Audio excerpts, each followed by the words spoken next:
Ndugu zangu, mabadiliko ya kiuchumi na teknolojia yanayoendelea duniani yanatutaka tubadilike.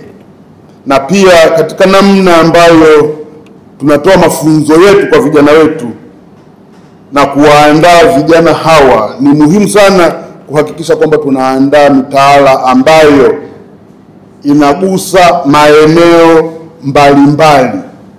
Ninafahamu mmeanza asubuhi hapa kujadili maeneo mbalimbali, lakini nami naomba niweke mkono wangu hapa kwa kuelekeza mambo machache yafuatayo. Jambo la kwanza, ninawaomba sana mitaala hii tunayoiandaa izingatie ujifunzaji unaoangalia ujuzi wa vitendo. Yaani tuhakikishe kwamba mitaala yetu ina base kwenye kitu tunachoita competence based training, ili wahitimu wetu kwenye hili wanatakiwa kuwa na uwezo wa kufanya kazi kwa ufanisi mara tu wanapomaliza mafunzo yao. Hii ni pamoja na kuweza kujiajiri. Jina naitwa Simvua Mzigani, ni mtendaji mkuu wa wakala ya elimu na mafunzo ya uvuvi kwa kifupi VETA. Tuko hapa Morogoro kwa ajili ya kupitia mitaala. Kwa sababu pale chuo chetu tunatoa elimu, na hii mitaala mitano ni ya zamani ambayo tuko katika mchakato wa kuihuisha kutokana na kwamba tangu ianzishwe miaka 5 iliyopita kumetokea mabadiliko ya sayansi na teknolojia.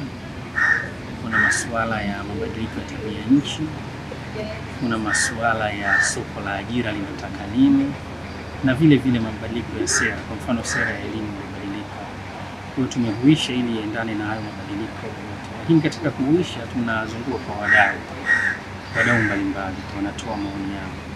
Sasa katika kuzunguka na wadau ikaonekana kwamba kuna hitajio la kupata mitaala mingine ambayo mitaala hiyo iko 12.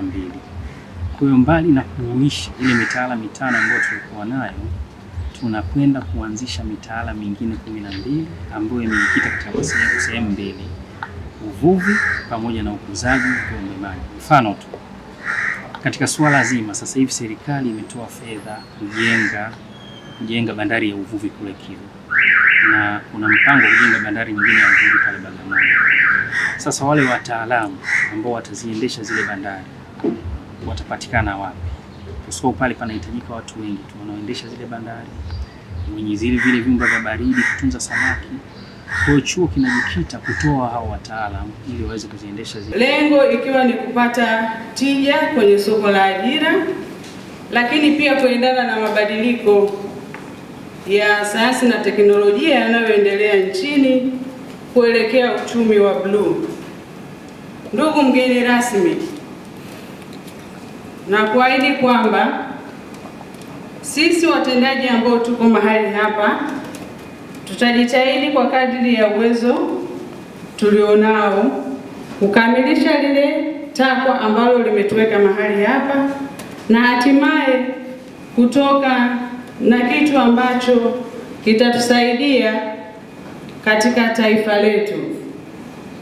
Kama tunavyojua kwa sasa hivi mabadiliko ya sayansi na teknolojia, lazima tutoe vijana ambao wanaweza kuwa na uwezo wa kujitegemea, lakini pia wakakubalika kwenye soko la ajira.